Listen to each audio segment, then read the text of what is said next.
अकोले एक नगरपंचायत. नामात नगर आहे पण कारभार मात्र भ्रष्टाचाराच्या दलदलीत अडकलेला. आणि हे चित्र समोर येत आहे.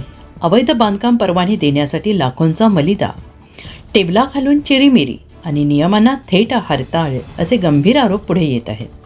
काही प्रकरणांमध्ये कोर्ट प्रोसेस झाली, पण न्यायाऐवजी समझोता या गोंडस शब्दामागे गोरगरीब लोकांचे संसार उद्ध्वस्त झाले आणि त्याच ठिकाणी भव्य टॉवर्स उभे राहिले.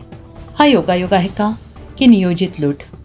अकोले नगरपंचायत म्हणजे भ्रष्टाचाराने बरबटलेली यंत्रणा, अशी भावना जनतेमध्ये बळावत आहे. एका कुटुंबातील 2-2 सख्खी भावंडे एकाच ठिकाणी नोकरीत. ही बाब चौकशीच्या कक्षेत येणारच की नाही?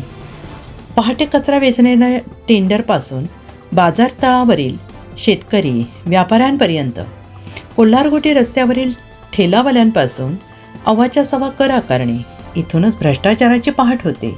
आणि रात्री मुंबई नाशिकहून भाजीपाला आणून रातोरात विक्री. पहाटे शेतकऱ्याचा भाजीपाला आला की मनमानी लूट आणि इथेच भ्रष्टाचाराचा दिवस संपतो.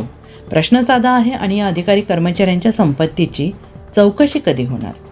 अकोलेची जनता आता गप्प बसणार नाही. हा आवाज आहे शेतकरी, व्यापारी, कष्टकरी, सामान्य नागरिकांचा. जनहित 24 पैसा सत्य तुमच्यापर्यंत पोहोचवणारच.